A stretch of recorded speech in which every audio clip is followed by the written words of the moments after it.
The world is not something that happens to you. It is something that happens within you.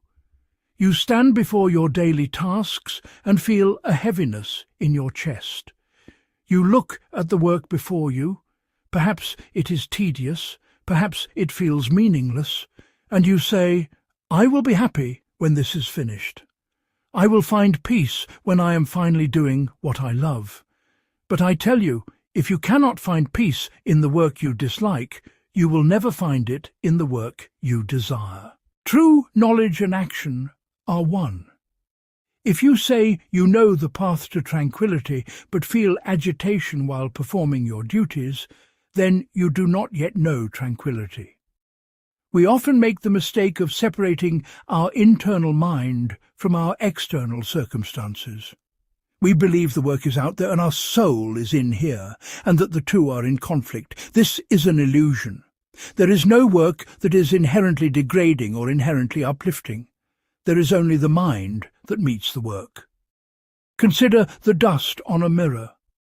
The mirror's nature is to shine, to reflect the world with perfect clarity. But when the dust of selfish desires and intellectual calculation settles upon it, the reflection becomes blurred. When you hate your work, you're adding more dust. You're telling yourself that this moment is a waste of your life.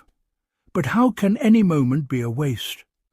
Every second is an opportunity to polish the mirror of your innate knowing.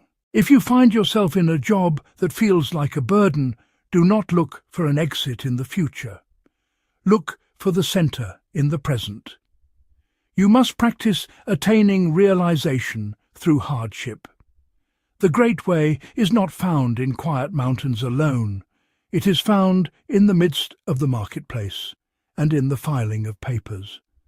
If you can remain undisturbed while doing what you dislike, your virtue is real.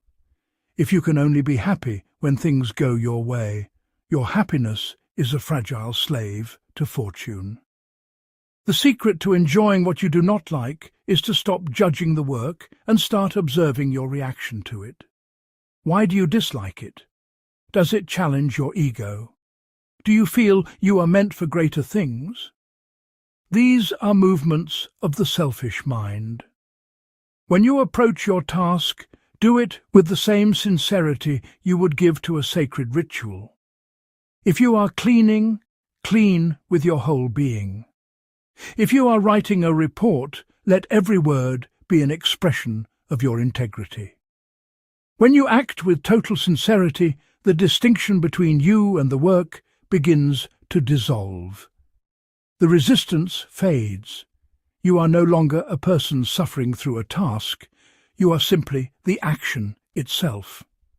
This is the state of flow, where the mind is still even as the body moves. Sincerity is not about the object, it is about the subject.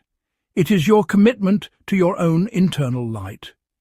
To do a job poorly because you dislike it is to dim your own light. You are the one who suffers most from your own negligence. By performing your work with excellence, regardless of how you feel, you are practicing the extension of good knowledge. You are refining your character in the fire of the mundane. Do not work for the result alone. If you work only for the paycheck or the praise, you are a prisoner of the external. If the reward is withheld, you will be miserable. But if you work as a form of self-cultivation, then the work itself is the reward. Every movement of your hand becomes a way to align yourself with the principle of the universe. Do not wait for a better life to start being the person you want to be.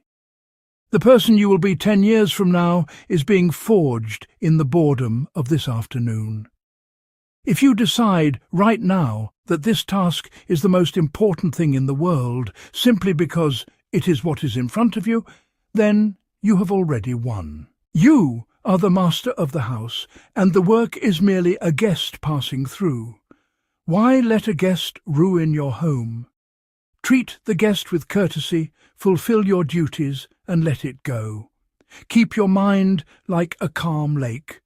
When a stone is thrown into the water, a difficult boss or a tedious project, the lake ripples, but it does not lose its nature. Knowledge is the beginning of action, and action is the completion of knowledge. Your work is the laboratory of your soul. Every moment of frustration is a pointer, showing you exactly where your mind is still stuck. Be grateful for the work you dislike, for it is a far better teacher than the work you love. The work you love allows you to hide in your comfort. The work you dislike forces you to grow. It forces you to find a source of joy that does not depend on the world. This is the only joy that is permanent. So, when you return to your desk or your tools, take a deep breath. Release the idea that you should be somewhere else. You are exactly where you need to be. Look at the task before you not as a chore, but as a path.